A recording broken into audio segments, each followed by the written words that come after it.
ప్రస్తుతం మనం కొండ దగ్గర ఉన్నాం.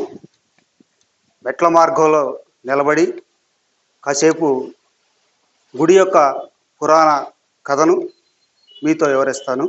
పూర్వం శివుడు దక్షాయజ్ఞం భగ్నం తర్వాత, అంటే దక్షాయజ్ఞం అంటే ఏంటి, ఆ కథ ఏంటి అనేది తర్వాత మాట్లాడుకుందాం.